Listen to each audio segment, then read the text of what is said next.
Let's welcome in one of the newest Jacksonville Jaguars. In fact, he joins us on the Fair and Fair phone line. Luke Fortner, third-round pick, and a guy that represents the future for Jacksonville. Welcome in, Luke. How are you? I'm great. Yeah, thanks for having me. And before we get started, I was going to say I don't like the standalone Coach Beard episode. Oh, so you're down on that. Nice. Thumbs down. Nice. Huh? Okay. Who's your favorite character in Ted Lasso then, Luke? I think Roy. Roy's pretty good. Love him. Yep, he's here, he's there, he's everywhere. And No doubt. if you just count up the number of F-bombs that he drops, it's just unbelievable. So the experience of being drafted, let's just start there, Luke, because we want to at least get a feel and let the fans hear from you and your personality. But what was that like when you first when it all came together? Yeah, it was super surreal. Obviously a dream that I've had for a while and a lot of people have had. And not only be drafted, but be the 65th pick. Something words can't describe. I know it sounds cliche. I always thought it was super cliche when people say that, but it's really true for me. Now, Luke, if you can elaborate a little bit on that. I know you had told us on draft night you were expecting to go at some point in the third round, maybe fourth round, but to be the first pick in the third round, were you expecting Jacksonville to pop up on your phone that early in the night and to also see Jacksonville on your phone? Yeah, I mean, I knew they were, a team that I had a good connection with and was in contention, but I truly didn't think it'd be that early. So it was a good shock to see them pop up that early for sure. Now, Luke, I've always had this notion that offensive linemen are the smartest guys on the field. As a former offensive lineman, I want to say thank you for making us look good. But how in the hell did you become an aerospace engineer as well as playing football back in Kentucky? I probably let a little too much of football slip early in my career and focused a little too much on school. And so towards the end here, I kind of went back to focusing on football and now I have my aerospace degree and I'm okay at football. So, a lot of time spent doing homework and just plugging away, grinding away. All right, look, we need a scouting report. 3-year starter, Kentucky. You're in the SEC East. You played against Georgia. How many times did Trayvon Walker line up over you when he moved inside? Thankfully not too many. And what's he like? Not too many, but what's that? And what's he like?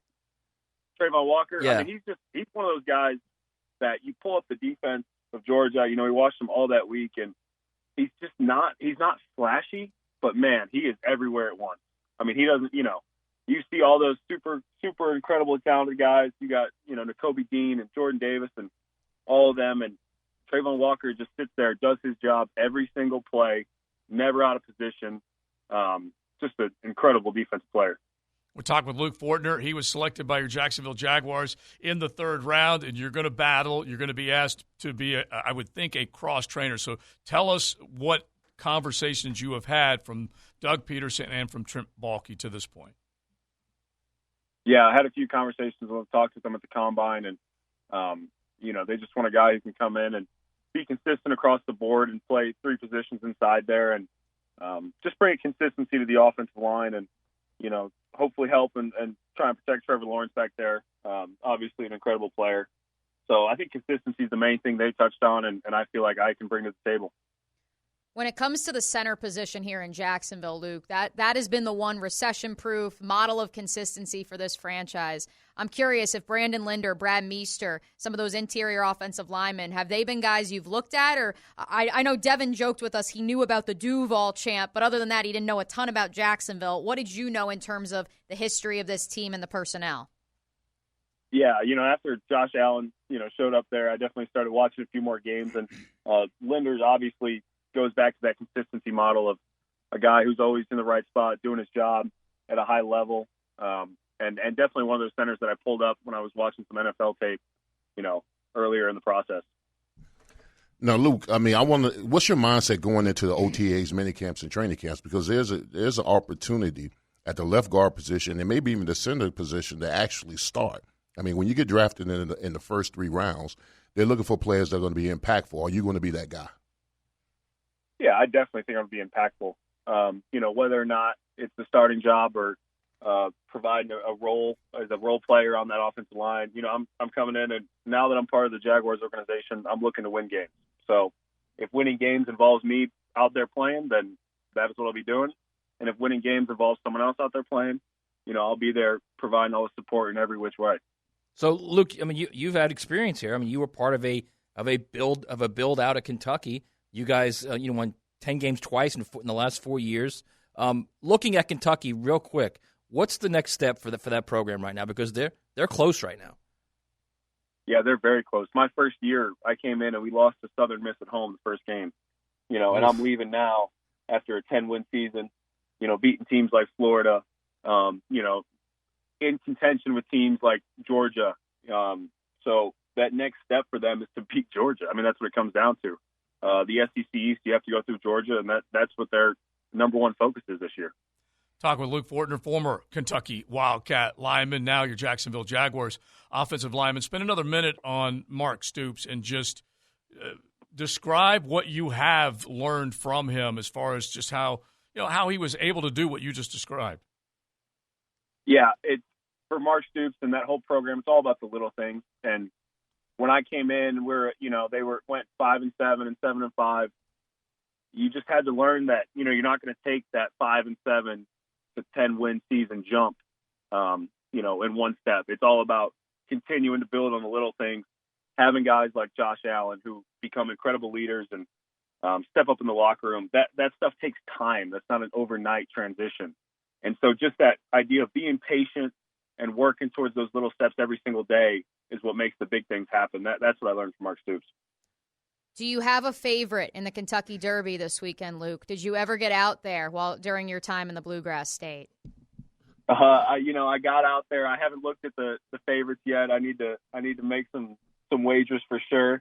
But I haven't looked yet. But it's an incredible atmosphere out there. Obviously, lots of really cool people show up, and it's a great time. Whether you're actually at the Derby or you're even in Lexington at Keeneland, they hold a watch party. So it's a great time at the Derby, and I'm excited for it. Where else were you looking, Luke, besides Kentucky? Why was it Mark Stoops and what's become that big blue wall? What was it about the state and about him and about that program that drew you in?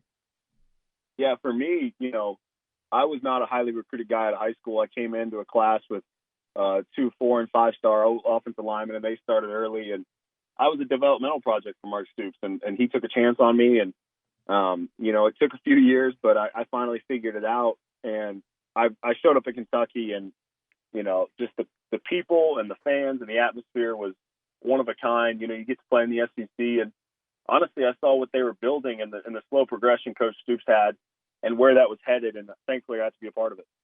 All right, Luke, has Josh Allen told you anything about training camp and what it's like, and are you looking forward to it? He reached out and congratulated me and, said he was excited to see me. He didn't give me any inside scoop on training camp or what it's like, but I'm incredibly pumped. I can't wait to get down there. It's going to be an awesome experience. I think what you also can't wait for, Luke, one of my favorite videos from last year was that Josh has his 2 sons standing on the front lawn after Kentucky beat Florida, and he had the Let's Go Cats sign, and he literally had them chanting like CATS. So are you going to be flying that Kentucky flag? Well, it's definitely a good thing that we beat Florida my last year here. That's definitely worked out nicely. So it'll be out there for sure. Hey, look, I'm going to give you a little bit of advice. Because you are the highest drafted offensive lineman, I want you to save your coins because that offensive line part is going to be very expensive. All right, so thank you. I'm just trying to equip you. Thank you. I'll keep putting the change away. All right, gotcha. Yeah, because if Big Surse was there as a former Pro Bowler here, he probably would to make you work just a little bit. All right, so what are your off the field, outside of football hobbies? Because you mentioned a couple of other guys that just they dig North Florida. So what are the things that you're looking forward to doing around here? Yeah, I mean, I've been there twice for the Tax Slayer Bowl, actually. So I've been in Jacksonville and Jacksonville Beach area a couple times. I got to learn to golf. I'm awful at golf, but I'd really like to try and figure it out. So that's probably my number one project. All right, well, we got golf courses. We've got hunting spots, fishing spots. All of that. And the word on the street is Walker Little is actually providing some of the offensive linemen golf lessons this offseason. So I think you're going to have to hit him up for that, Luke. Okay, that's a deal. All right, Luke, listen, man, congratulations. Enjoy it. Enjoy your remaining days in Lexington and Churchill Downs if you get over there in Louisville this Saturday. But congratulations and welcome to Duval. Yeah, appreciate it, guys, and go Cats.